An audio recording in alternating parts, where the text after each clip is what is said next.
If you're a salon or spa owner, cosmetology school gave you the skills to serve clients, but it didn't prepare you to run a business. You probably thought ownership would mean freedom, but instead you're working harder than ever, barely paying yourself, and worried that everything's going to fall apart the second you step away. Welcome to the station, where we give you real strategies, systems, and structure so you can step into the CEO seat where you belong.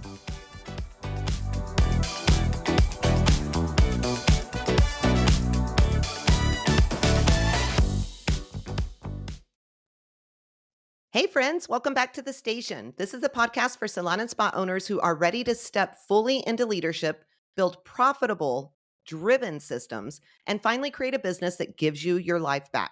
I'm Bree, founder of the Beauty Biz Agency, and as always, I've got my amazing co-host, co-founder, and bestie here with me today. Hey Chandra, how are you? Hello, doing really good today. Nice.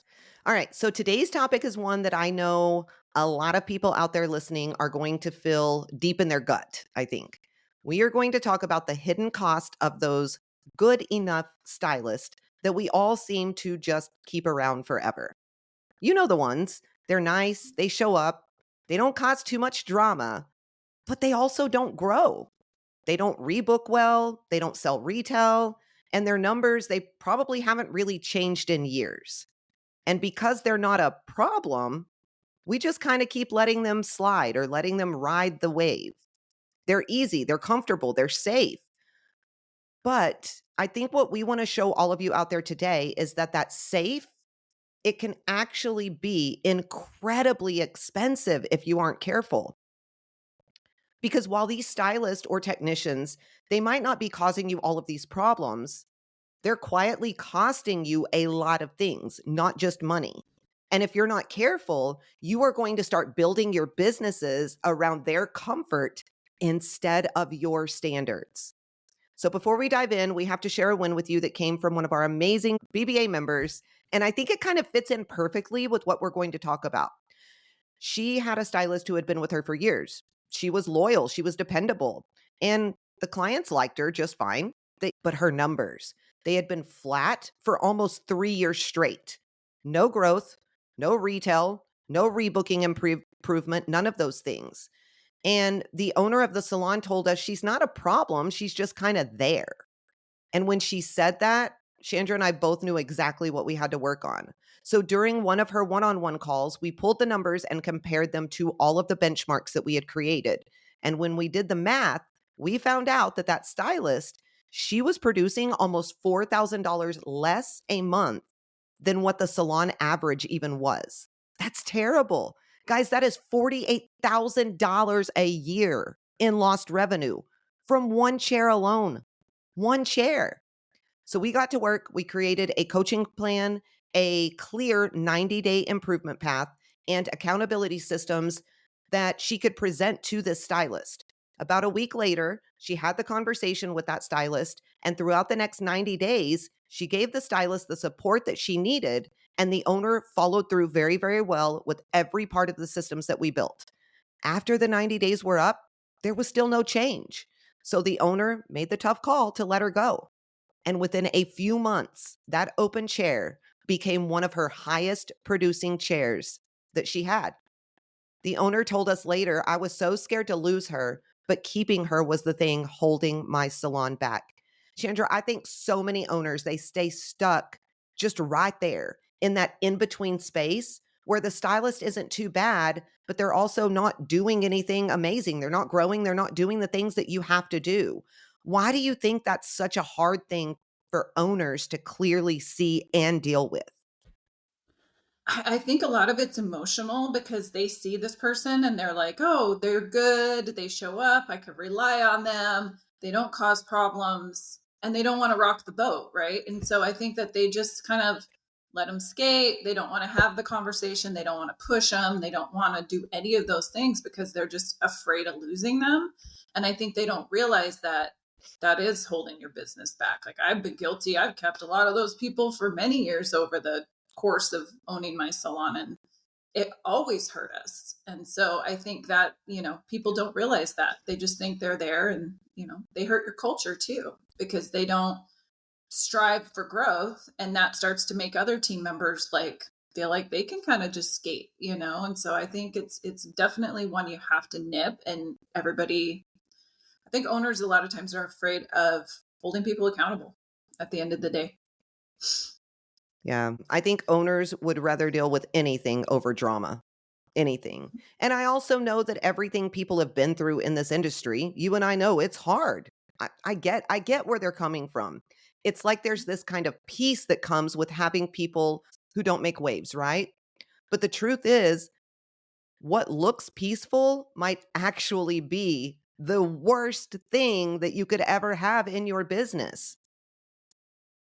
One of the things that I think is really important is good enough. That doesn't mean stable. It means stagnant. And that's the last thing you ever want in business. Stagnant energy in a salon is always going to cost you more than you think because it costs you in your profit. And this is one of the reasons that salons have such horrible profitability, not only because of their numbers, but because they allow things like this. It also is going to cost you in momentum, like you said earlier, in culture. But worst of all, I think it costs you in your standard. And the part that hurts the most is that these are often people that we care about deeply. I get it. They've been with us for years. You probably know their families, you know their stories, you know their struggles, you know everything about them. So when you notice that they've kind of stopped growing, it almost feels personal to make a decision, to do anything, to have a conversation. And I think that's where everything gets really, really blurry, right? Because you let that guilt kind of creep in. And when that guilt walks in, I think the standard walks out. And that is a big, big problem. You rationalize everything. You tell yourself all of those things that we talked about. She's not that bad. She's consistent. She's earned a little bit of grace because she's been loyal. We hear that one all the time. But everybody in your salon is watching. They watch who gets coached, who doesn't. They're watching who gets held accountable, like Chandra said, who gets a pass. They're watching what really matters here in this studio, and they are going to adjust their efforts accordingly. They're going to do that. That's a hidden cost of good enough. It's not just about one stylist's performance, it's about what it teaches the rest of the room in all reality. So I think let's kind of name these triggers or the topics of reasons why people keep good enough, Chandra, and talk about those a little bit. You mentioned a lot of them. Let's talk about fear first, because I think this is usually the root of everything. Fear sounds like, what if I let her go and nobody replaces her? What if I lose income while I'm searching for somebody new? And I think those fears are valid. But the reality is that fear is costing you money as well, and it's going to continue it. You're already losing income by keeping somebody who's underperforming. You're already losing opportunity by holding a chair that could belong to somebody who's hungry, who's a go-getter, who's willing to do the things they need to do. I always tell owners this: the fear of an empty chair keeps more salons broke than bad months ever could. And that stings and it hurts, but it is 1,000,000% true.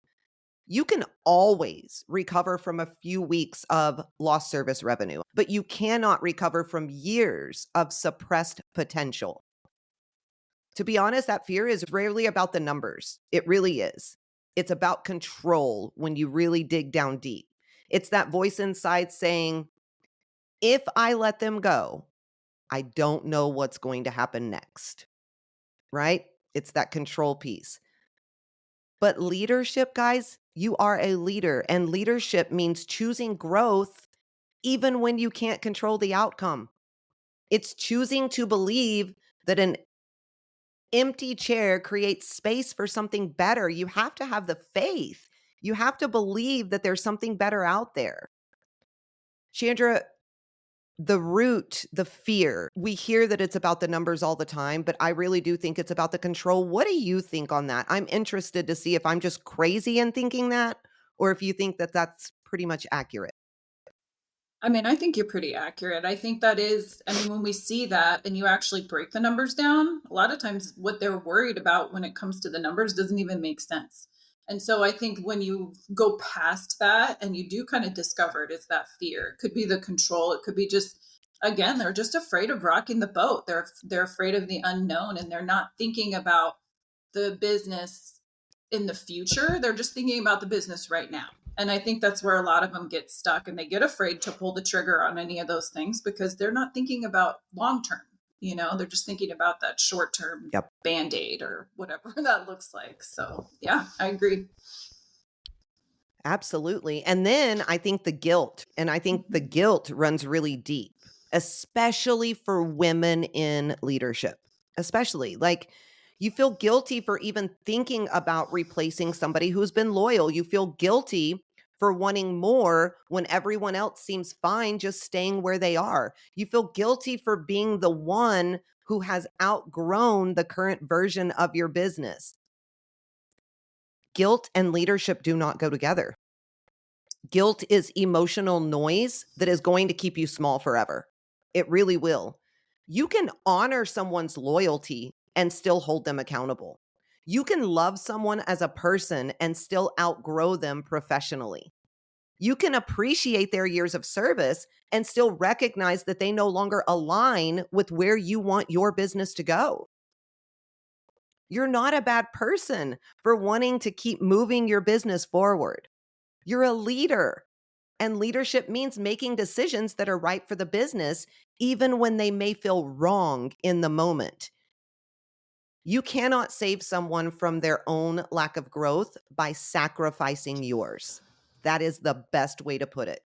Chandra, I know you and I have coached a lot of owners through this exact type of guilt, right? The I don't want to hurt their feelings type guilt. Why do you think so many owners mistake compassion for permission? Oh, I think that I think they're more so just thinking about, well, like you said, like that guilty feeling, that feeling, what am I gonna, what's gonna happen to them if I let them go? Or, oh, they have so much potential. I see all this potential. I know they're gonna get it eventually. Like all of those things, I think we forget that, and we think we're being maybe compassionate, but I feel like at the end of the day, like it's not. It is sort of that guilt or that fear, like what you're talking about. Like I have a really funny story actually that I just thought of that I'll share with you guys really quick. One of the employees I had years ago, with this was I called him like my kryptonite because I kept trying to let this guy go and I just couldn't ever let him go. And he wasn't growing. He had low client retention, sweetest guy, sweetest kid, like so nice, late for work all the time, called out sick all the time, like broke every rule pretty much that we had. And for some reason, I just had it like in my heart for this guy. Like, I just feel like we're going to fix him. And I remember even the team felt like that because there was a couple times where I was like, I am done. He didn't show up for a meeting. I am done. And even the team would jump in and be like, oh no, we can't let him go. Like, even they felt like guilty about it. And I had this manager at the time who he called out again for like the fourth or fifth time in just a couple of weeks. And she just fired him over the phone. And I was like, oh my God, wait, like what? And I was so upset about it. But like literally, I was so happy because I realized right after that what I was doing that's not compassion, right? Like that's literally just holding No. everything back. It's making my team even feel guilty. Like it was just not a good situation. And as soon as he was gone, everything started to shift and change. And so it was just funny because I literally was like, she's like, I let him go.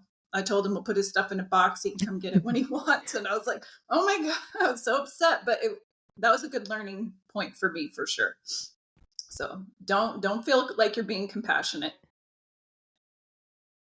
Absolutely, and I think you kinda hit the nail on the head with the next one, and that the next topic that came to my mind is avoidance. I think this is the one that we never admit out loud, right? Avoidance says things like, "It's just not worth the fight," "Maybe it'll get better, I'll deal with it next quarter," all of those types of things. But here's the thing, avoidance, it is never going to protect your peace. It is just going to delay the inevitable.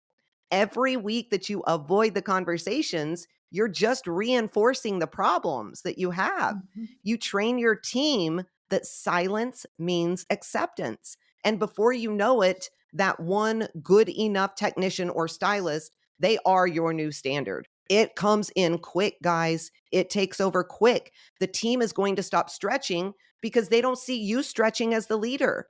They stop trying because they don't see you holding the line where you need to hold it. And that is how you get those small cracks in your culture. It's not overnight, it's slowly, it's through every single moment that you choose comfort over clarity.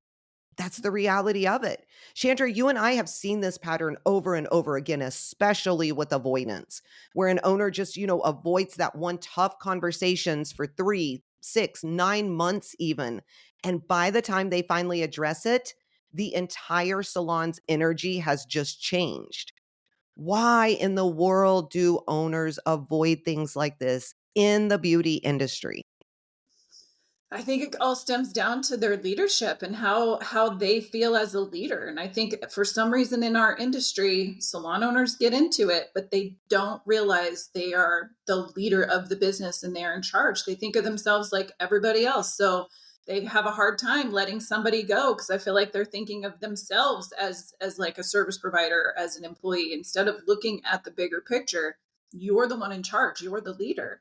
And that just seems to be such a difficult thing for owners in this industry to wrap their head around. I mean, even when we start working with them, I'm like, Yep. you're the one that's in charge. You have to handle this. And they're just like, oh, like they're so stressed out about it. It's like it takes a while to build that leadership. But I think that's a big reason. I think they just don't get that how important it is for their business to grow, and that it's kind of part of your job now. Like you stepped into that leadership role. Yeah, and I think this is where being behind the chair really, really causes issues. And I'm just going to be honest with people out there because I do. When we are behind the chair, we stay in that stylist mentality. And so, like you said, we see ourselves in those people. It is really hard to lead when you put yourself on an even playing field with all of your employees. You actually can't lead that way because you're feeling everything that they're feeling. You're thinking of yourself just as them, like you said. That is why it's so important to at least have the option to be in that CEO role and then step back behind the chair if you need to, if you want to, whatever it looks like. But I think the mindset shift can only happen when it's optional. It's very, very hard to do when you're still back there. All right, guys, let's make this practical because awareness without action is never going to create change. So, if you have a good enough stylist or technician that is on your team right now, here is a simple, simple framework so you can start turning that situation around like today. First of all, pull the numbers. You can't fix what you don't face. You just can't. So you have to get clear on their actual performance compared to whatever your benchmarks are, the rebooking, the retail, the retention, the service revenue. You need to get that data in black and white so you know exactly what it is. And then you want to create that coaching path. You want to map out 30, 60, 90 days of a growth plan. Specific goals need to be on here, real accountability checkpoints, not just vague, let's do better. It needs to be a real conversation with a real plan. Then you have to communicate that very, very clearly. Have the hard conversations. Do it with compassion, do it with clarity, but have them. You need to let people know where they stand, what's expected, what support they're going to receive, but what it's going to look like moving forward and the changes that they need to make. And then you have to hold that standard. This is the part where most of you guys start backpedaling. Like you just backpedal really, really quickly. You can't do that. If there is no improvement, you have to follow through. You have to protect your standard like your business depends on it because it does. It absolutely does. And then remember, trust the empty chair. An empty chair creates opportunity. It creates space for you to bring in somebody who's driven, who's hungry, who is more aligned. It protects your culture from slowly lowering its bar. Chandra, when owners finally do these steps, this work, when they set the standard, they coach clearly, they actually follow through, it's like something just changes like a light bulb overnight, right? What do you notice when this usually happens? Well, I mean, I think your team actually gets more motivated and excited. I think the owner gets more motivated and excited because they're starting to step into that CEO role. think the scariest part is getting yourself into that role, but once you actually do, it becomes much easier. And I think then you start to get excited about helping them grow. Like you start to get more excited about making those changes in them. And I think what I see a lot of times too is a lot of those employees that are just good enough, once you actually start setting a clear path for them, start holding them accountable, majority of them actually step up and start doing it. There's going to be a few that won't, but that's kind of how you weed them out, right? Like you need to have a culture of growth and you need to have a culture with people who are wanting to strive to do more. And you're never going to get that if you don't hold them accountable. So I think that is, an instant change that you'll see in your team just from implementing these things like right away. Great points. And I think even more so, the people that need to step up, they start doing it. It affects everybody in the salon, even the ones that are already hungry, already driven, they step up even more. So then your output is 3 times more than it ever would have been. It's that ripple effect in a very, very positive way. And it just creates a dynamic culture inside of your salon when you do all of these things. So yeah, I think you hit the nail on the head with that. All right, guys, let's switch gears for just a second and move into our listener question for this week. This one came in from Shelly in North Dakota. She asked, how do you get your team actually involved in marketing themselves and the salon? I feel like I'm constantly the only one posting or talking about promotions, and I want them to take more ownership without feeling like I'm just constantly nagging at them. I think this comes up constantly, Chandra. It like we hear this all Yeah. the time. So go ahead and answer that one for Shelly. Yeah, I mean, I do this in my own salon, so I know that it works. And I think the only thing you can do is you have to set a system around that as well. We talk about systems all the time. You have to make it a requirement. You have to make it part of their growth plan. That's, the only way you're going to get them to really stay consistent. Because you can give them a fluffy talk and you can this and that motivation, I feel like lasts for like 5 minutes. And so once you actually set a criteria around it, I want to see you do X amount of marketing posts or X amount of marketing events, all those things as part of their growth plan. I think that you'll feel and you'll start to see they'll start doing it. They have to do it, but you have to hold them accountable. And that's the biggest piece of that is when it comes to the marketing as well. So I think create a system around it, put it in part of their growth and see where it goes. And that's something you can back off of as they start to get to higher levels too. And so that's something that, we have them really hit it hard in the marketing when they're building. And then as they start to get more built, they always have to stay on top of things, but they don't have to be as much. And that's a motivator for them too, to get through all of that in the beginning, I think. Absolutely. I think when you're building this type of system, one, you have to be very, very clear. Your team needs to know exactly what to post, how to post it, why it matters. You can't just be vague in this area like, hey, share this or do this. You need to give them some structure. Give them weekly promo themes, give them example captions, hashtags, maybe even pre written talking points. That will go a long way when you're getting your team used to this stuff. They have to take the ownership. Instead of just barking orders at them, tie it back to that personal growth, like Chandra said.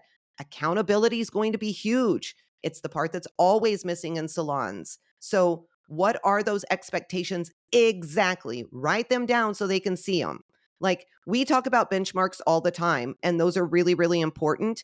These social media benchmarks should be no different. It should be written down, black and white. They know exactly what to do. Give them ideas, though. I think that's the most important thing and something that we don't see. And if you have 2 or 3 people on your team that love social media, let them help you take the reins. Have them get everybody else pumped up and creating things together and doing all the things. The reality is, if you are a commission salon owner and you are doing 90% of the marketing, you're doing it all wrong because it should never, ever be that way. And once your team understands that when they promote themselves and when they promote the salon, everybody grows and everybody makes more money, you will start to see a shift in that area. It's Mhm. really, really important. All right, guys, here's what we want to leave you with today. Good enough stylist is never truly a good enough thing. It's expensive and it erodes your standard one small compromise at a time. So if you are serious about building a business that actually grows with you, not around these good enough stylists, you have to stop protecting them. You've got to get out of that comfort zone, and you have to start protecting your culture and your business. If you are ready to have these hard conversations with clarity, with confidence, we have built the tools that can help you do exactly that. We have all of this at the Beauty Biz Agency. So head over to our website, thebeautybizagency.com, grab some of our free resources, look at some of our coaching options, and let us help give you the support that you need to finally step into that CEO seat in your studio and live the life of freedom that you've probably been chasing for a really long time. And if this episode spoke to you or it helped in any way, please share it with another salon owner who needs to hear it. Don't forget to leave us a 5-star review. We so appreciate it. It helps other owners find us. Also, make sure that you're subscribed so you never miss out on what we have coming up next. Chandra, how can our listeners keep up with everything amazing that we have going on at the Beauty Biz Agency? Yeah, make sure you follow us and check us out on Instagram and Facebook at the Beauty Biz Agency and at the Beauty Biz Mentors on TikTok. And check us out live on Facebook and YouTube the first Monday of every month at 6 p.m. Central Time. Absolutely. We'd love to see you guys there. That's a wrap. You've been listening to The Station, where salon owners stop babysitting and start leading like the CEOs they were meant to be. Until next time, set the standard, protect your culture, and stop building your business around keeping the peace, because it will affect you negatively in the long run. Now go out there, make bank, run the show, and ditch that chair. And as always, keep slaying those business goals with a whole lot of swagger.